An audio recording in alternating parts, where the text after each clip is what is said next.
예수님께서 태어나시고 또 활동을 하신 이스라엘 나라는 크게 세 지방으로 나뉘어집니다. 제일 아래 지방은 수도 예루살렘에 있는 유대 지방이고, 그리고 최북단 지역은 갈릴리 호수가 있어서 갈릴리 지방이라고 합니다. 그리고 그 사이에는 사마리아 지방이 있습니다. 그런데 유대 지방 사람들이나 갈릴리 지방 사람들은 사마리아 지방 사람들을 아주 무시하고 천대를 했습니다. 그 이유가 뭐냐면은 사마리아 사람들은 옛날 그 바빌론 포로기에 이방 사람들과 결혼을 했다는 것입니다. 이스라엘 사람들은 굉장히 선민의식이 강하고, 그래서 혈통을 아주 중요시합니다. 성경을 읽어보면은 족보 얘기가 참 많이 나오죠. 족보 얘기가 많이 나온다는 것은 혈통을 그만큼 중요하게 생각했다는 말입니다.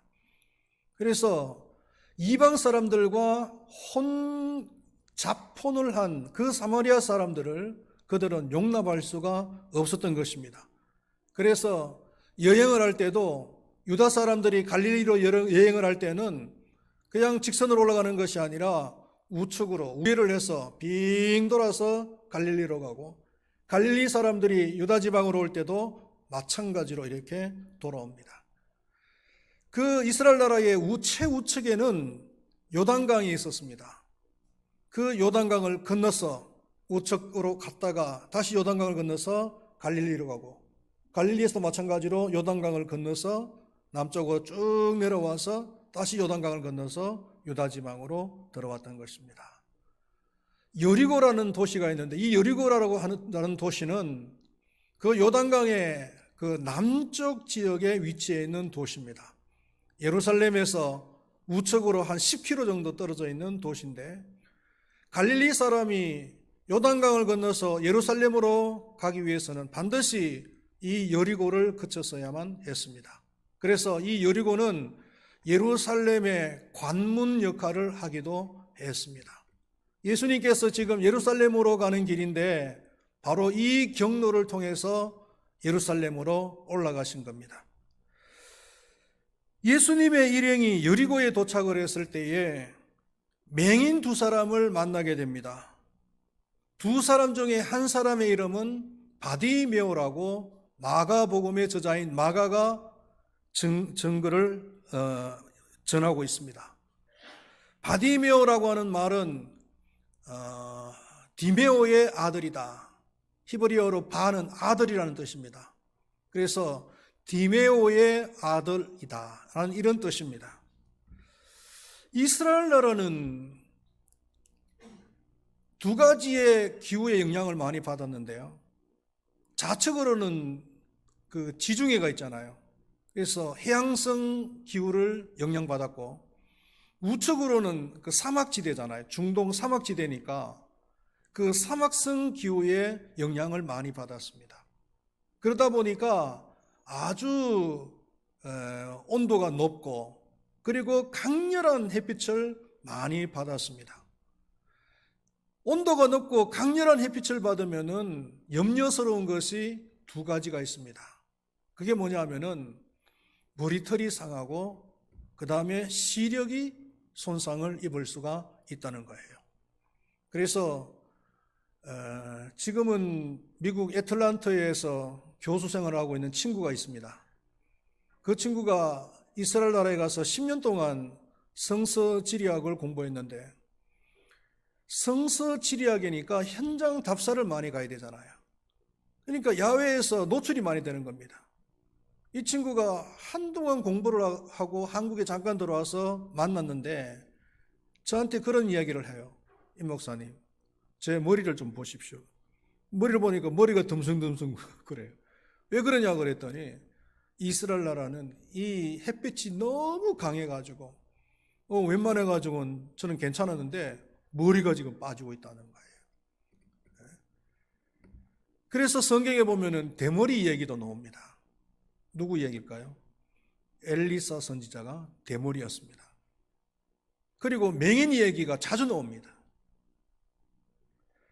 오늘 두 맹인들이 예수님을 만난 이후에 어떤 일이 벌어졌는지 한번 살펴보기를 원합니다. 먼저 예수님을 만나기 전에 그 맹인의 상태를 보면은 첫 번째로는 보지 못한다는 어려움이 있습니다. 보지 못하는 사람이기 때문에 또 편견에 의해서 굉장히 고통을 많이 받았습니다. 맹인 하면은 우리나라에서 강영우 박사를 생각할 수가 있습니다. 이 강영우 박사는 한국 최초로 맹인 1호 박사입니다. 그리고 미 백악관 국가장애인 정책차관보를 역임하신 분입니다. 백악관 국가장애위원회 정책차관보가 뭐냐? 아마 잘 모르실 겁니다, 여러분들은. 쉽게 이야기하면은 미국에서, 미 연방에서 공무원 중에서는 최고의 높은 공무원이다, 이렇게 생각을 하시면 됩니다. 미 연방 공무원 중에서 500명, 상위 500명 안에 들어가는 그 사람 중에 한 명이다라고 생각을 하시면 돼요. 이분이 미 연방에서 최고의 자리에 올라가기까지는 얼마나 많은 어려움을 겪었는지 모릅니다. 유학을 가기 전에 우리 한국에서는요, 버스를 타려고 하면 버스를 안 태워줘요. 그리고 가게에 가면 재수 없다고 오후에 오라 그럽니다. 그리고 식당에 가면 저 구석에 가서 먹으라고 그래요. 대학 입학 원서를 내려갔더니 장애인이라고, 맹인이라고 원서를 안 써주더라는 겁니다. 그리고 외국 유학을 가려고 했더니 장애인이라고, 그것도 안 된다고. 그럼에도 불구하고 이분이 최고의 자리까지 올라갈 수 있었던 것은 그 아내 되시는 석은옥 여사가 있었기 때문입니다. 그 석은옥 여사께서 남편의 눈이 되어주시고 발이 되어주셨던 것입니다. 한 번은 유학 시절에 강의실에다가 모셔드리고, 그리고 잠시 시간 있을 때에 도서관에 가서 또 남편이 봐야 될 그 학습 자료들을 찾다가 너무 피곤했던지 깜빡 잠이 들어버렸습니다. 눈을 떠보니까 강의 시간이 끝난 지 30분이나 더 지났어요. 그래서 부랴부랴 강의실로 달려갔더니 그 남편 강영우 박사가 조금 더 움직이지 못하고, 길을 모르니까, 안 보이니까 그냥 그 자리에 딱 앉아가지고 30분 동안 어쩔 줄 모르고 기다리고 있더라는 것입니다. 맹인으로 산다는 것은 그만큼 힘든 것입니다. 삼중고 중에서도 가장 불편한 것이 보지 못하는 것이 아닌가라는 생각을 합니다. 성경시대의 맹인은 우리가 살고 있는 이 시대보다도 훨씬 더 불편하고 힘들었을 것입니다. 그리고 맹인은요, 가진 것이 없어요. 보지 못하니까 할 수 있는 것이 극히 제한이 되어집니다. 직업이 없으니까 제일 큰 문제가 뭡니까? 경제적인 어려움이 있을 수밖에 없는 것입니다. 가끔 가다가 저희 교회에 휴지를 팔러 오는 사람이 있습니다. 이분은 내성마비입니다. 내성마비 환자인데요, 금방 눈으로 보기만 봐도 알 수 있습니다. 얼굴이 일그러졌고, 그리고 상체와 하체가 거의 반은 사용을 못할 정도로 이렇게 몸이 뒤틀려 있는 사람입니다. 한 번씩 목양실 문을 툭툭 두들겨요. 누군가 싶어서 문을 열고 나가보면 그분이에요. 목사님, 저 왔습니다. 휴지 아직까지 남아있나요? 물어보셔요. 그런데 그렇게 몸이 불편한 사람이요, 돈을 구걸하러 온 것이 아니라 떳떳하게 장사를 하러 오잖아요. 그래서 너무 기특하고 제가 격려를 하기 위해서 웬만하면 교회에 휴지가 좀 남아있어도 올 때마다 휴지를 팔아줘요. 우리 창고에 가보면 휴지가 굉장히 좀 많을 거예요. 어차피 우리가 사용할 거잖아요. 사용할 거니까 그분에게 팔아주자는 거예요. 그런데요, 몸이 그렇게 다 비틀려 있는데도 어떻게 1톤 트럭을 운전하는지 모르겠어요. 1톤 트럭을 운전하죠. 그리고 친절하게도 트럭에서 그 휴지까지 그냥 내려줍니다, 저한테. 제가 미안할 정도로. 그러니까 뇌성마비 환자라도 자기의 마음만 먹으면 뭐든지 할 수 있거든요. 할 수 있는데 보지 못하는 것은 안 보이니까 운전을 할 수가 있어요. 뭘 할 수 있어요? 아무것도 할 수가 없단 말이에요. 그러니까 이 본문에 나오는 이 맹인도 할 수 있는 것이 너무나 없으니까 길가에 앉아서 구걸이라는 겁니다. 거지나 생활하는 거예요. 너무나 비참한 생활이죠. 그리고 세 번째로는 미래가 없다는 거예요. 보지 못하고 할 수 있는 것이 없으니까 어제가 오늘이고 내일이 오늘과 같은 그런 삶을 살아가는 거예요. 사람이 미래가 없다는 것은 정말 이거는 끔찍한 일이에요. 우리 예수 믿는 사람들은 그게 좋잖아요. 미래가 있잖아요. 저는 나이를 먹으면서 어떤 생각이 드느냐 하면은 다른 것은 염려가 안 되고 두려움이 없어요. 그런데 만약에 내 인생에 미래가 없는 인생이 된다면 어떻게 될까? 이게 가장 염려스러워요. 미래가 없으니까 어떡합니까? 그냥 뒷방에 앉아가지고 노인들끼리 모여가지고 그냥 맨날 옛날 얘기나 하는 이런 삶을 살아간다면 너무나 끔찍하다. 그래서 저는 기도하는 것이 제가 나이가 80이 되고 90이 돼도 미래가 있는 삶을 살게 해달라라는 그런 기도를 쉬지 않고 하고 있습니다. 맹인은요, 보이지 않으니까, 할 수 있는 것이 없으니까 미래가 없어요. 그런데 여러분들, 이것을 영적으로 우리가 한번 적용을 시켜봅시다. 영적으로 적용을 시켜보면은 영적인 것을 보지 못한다. 영적으로 가진 것이 없다. 영적으로 미래가 없다. 그렇다면 그 사람은 영적 맹인인 거예요. 그런 사람은 육적 맹인보다도 더 불쌍한 사람이라고 하지 않을 수가 없어요.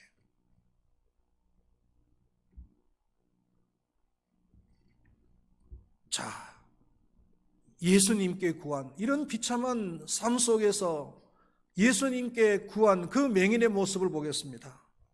먼저 이 사람들은 예수의 소문을 듣습니다. 30절 상반절에 보니까 맹인 두 사람이 길가에 앉았다가 예수께서 지나가신다음을 들었다 그랬어요. 듣는 것은 참 중요합니다. 그러나 듣는 것보다도 더 중요한 것이 있어요. 그게 뭐냐 하면은 듣고 난 뒤에 행동으로 옮기는 거예요. 미국의 제22대 대통령을 지낸 클리블랜드라고 하는 사람이 있습니다. 이 사람은 유명한 이유가 뭐냐 하면은 대학을 나오지 않았는데도 미국 대통령을 2번씩이나 한 사람이에요. 대통령을 연임을 한 것이 아니고 대통령을 한번 하고 쉬고 또 대통령을 하고, 그러니까 22대 대통령인데 24대 대통령을 또 한 번 했어요. 미국 역사상 이런 대통령은 한 번도 없대요. 그런데 또 그것을 노리는 분이 계셔요. 누굴까요? 트럼프. 네, 트럼프가 그걸 노린다 그러죠. 이 클리블랜드는 청소년 시절에 아주 방탕한 세월을 보냈습니다. 날마다 나쁜 친구들과 어울리면서 술 마시고 또 행패를 부렸다고 합니다. 그런데 어느 날 친구들과 술을 마치고 2차를 가던 중이었습니다. 교회 앞을 지나는데 교회가 아마 예배 시간이 다 되어 갔으니까 준비 찬송을 틀어놨는가 봐요. 은은한 찬송 소리가 울려 퍼지는 겁니다. 그러니까 이 친구들이 교회 앞에서 발걸음을 멈춰서 잠시 갈등을 했습니다. 들어가 보느냐 마느냐. 그러는 사이에 이 클리블랜드는 친구들의 손을 뿌리치고 교회 안으로 쑥 들어가 버린 겁니다. 교회 안에 들어갔더니 현수막이 하나 붙어 있는데 그 현수막의 내용이 뭐냐 하면은 죄의 삭은 사망이요 하나님의 은사는 그리스도 예수 우리 주 안에 있는 영생이니라. 이 성경 말씀이 클리블랜트의 이 가슴을 송곳처럼 찔렀어요. 그래서 그날 밤에 하나님의 말씀을 듣고 회개해서 새 사람이 되었습니다. 그로부터 30년 후에 그는 당당히 미국의 제22대 대통령으로 취임을 했습니다. 클리블랜트가 22대 대통령으로 취임하는 그날 사형수로서 형장이슬로 사라지는 죄수가 있었습니다. 그 죄수는 절규를 하면서 사형장으로 끌려갔습니다. 뭐라고 절규를 하느냐 하면은 클리블랜트는 옛날 내 친구였는데 그때 술을 먹고 교회 앞을 지나갈 때 같이 있었던 친구 중에 한 명이었어요. 이것은 아주 유명한 일화입니다. 주목할 것은 똑같이 교회에서 흘러나오는 찬송 소리를 들었어요. 그런데 한 사람은 즉각 회개하고 신앙적인 삶을 살았지만 한 사람은요 전혀 이후에 행동이 없었어요. 그랬을 때 그 두 사람의 삶의 차이는 엄청납니다. 한 사람은 미국의 대통령이 됐는가 하면은 한 사람은 사형수가 된 거예요. 우리도 마찬가지입니다, 여러분. 우리가 하나님의 말씀을 듣지 않습니까? 오늘도 여러분 하나님의 말씀을 듣고 있습니다. 하나님의 말씀을 듣는 것으로 끝나버리면 아무런 의미가 없다는 거예요. 하나님의 말씀을 듣고 그 말씀에 도전이 되고 그 말씀이 은혜가 되면은 그 말씀대로 행동을 해야 된다는 거예요.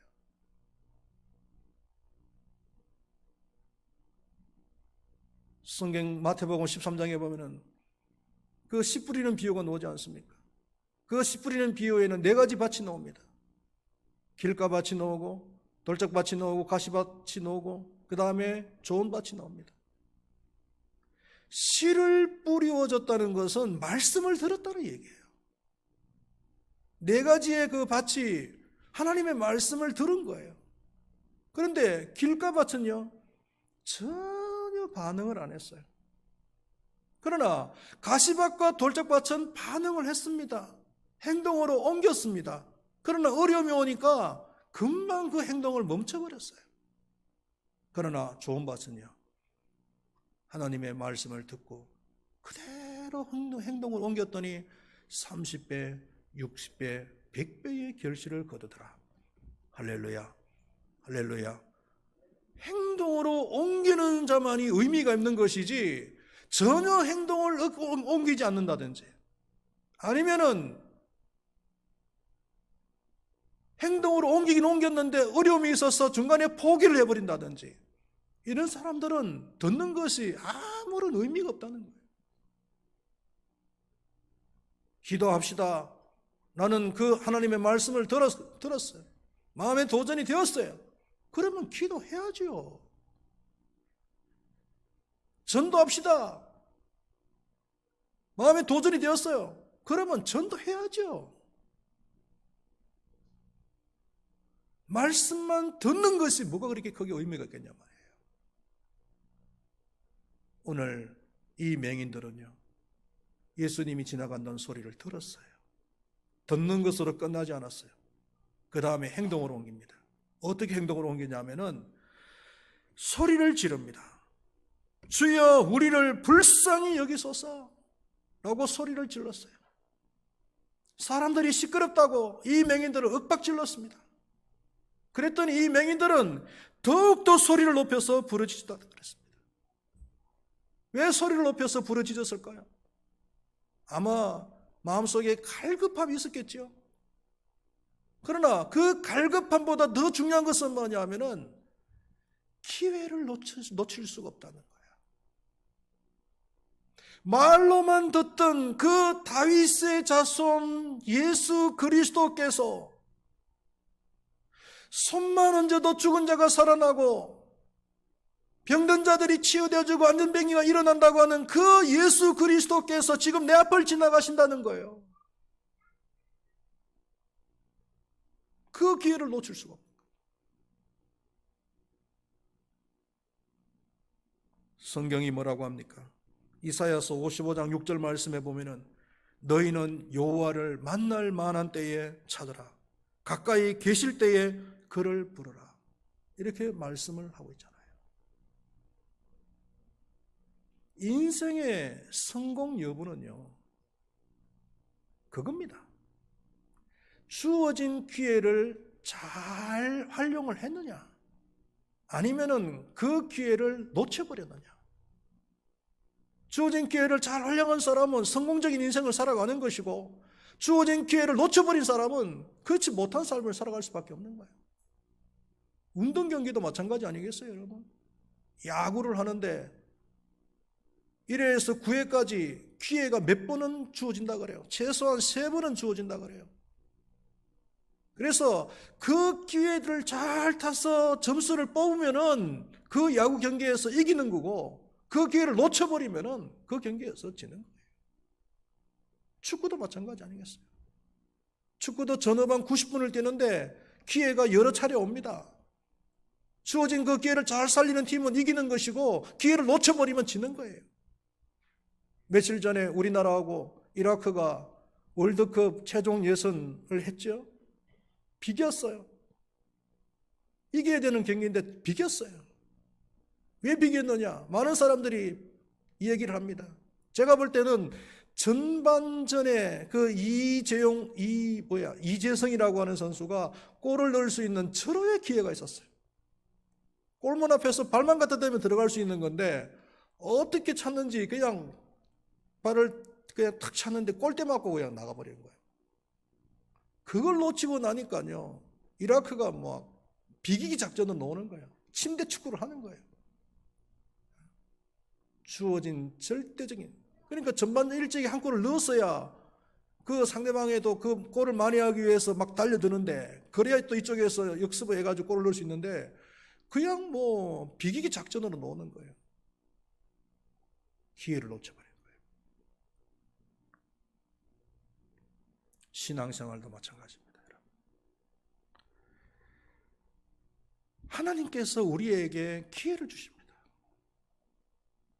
예수님을 인격적으로 만날 수 있는 기회를 허락해 주셔요. 그 기회를 놓치면 안 됩니다. 아직도 예수님을 인격적으로 만난 기회가 없는 분들은요, 하나님 앞에 갈급하게 부르짖으세요. 부르짖으면 하나님께서 응답해 주실 줄로 믿습니다.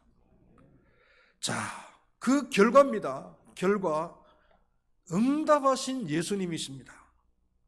예수님께서는 맹인들의 부르짖는 소리에 너희에게 무엇을 하여 주기를 원하느냐라고 말씀하셨습니다. 무엇이든지 들어주시겠다라고 하는 말씀 아니겠습니까?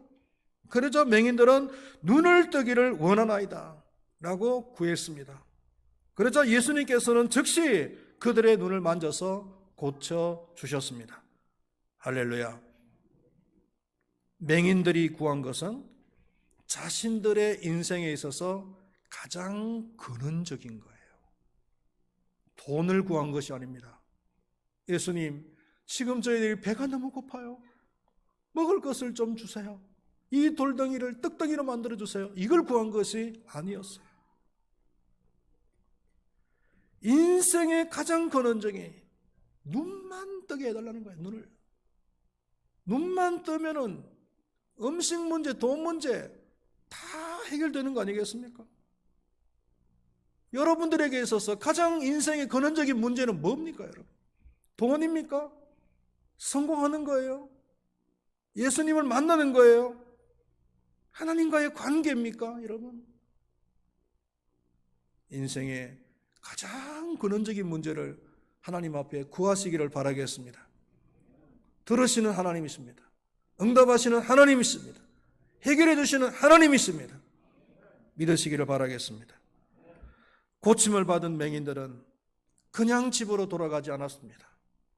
예수님을 따랐다고 했습니다.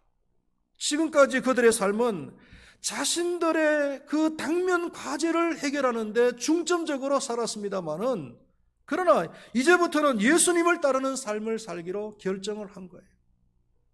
이 말은 순종하는 삶을 살겠다, 헌신하는 삶을 살겠다, 하나님께 영광 돌리는 삶을 살겠다, 하나님의 나라를 위한 삶을 살겠다라는 뜻이 아니겠습니까? 사랑하시는 우리 성도님들이죠. 은혜 받고 난 이후에 모른 체 하면 안 됩니다. 기도 응답 받고 난 이후에 마치 아무 일도 없었다는 듯이 그냥 지나가면 안 돼요. 하나님께서 우리에게 왜 은혜를 주시는 겁니까? 왜 기도 응답을 주시는 겁니까? 우리가 변화되어지고 더욱더 성숙한 삶을 살아가라고 그렇게 해주시는 거 아니겠습니까? 그렇기 때문에 변화되어져야 됩니다. 성숙한 사람이 되어져야 됩니다. 말씀을 맺겠습니다. 맹인들은 예수의 소문을 듣고 기회를 놓칠 수가 없었습니다. 그래서 사람들이 만류를 함에도 불구하고 크게 소리 질러서 부르짖었습니다. 예수님께서는 그들의 믿음을 보시고 그들의 소원을 들어주셨습니다. 우리도 마찬가지입니다. 우리에게 주어진 기회를 놓치지 않도록 갈급하게 부르짖었으면 좋겠습니다. 그래서 우리의 근원적인, 인생의 근원적인 문제가 해결되어지는 그런 복을 누리면서 살아갈 수 있기를 축원드리겠습니다. 기도하시겠습니다.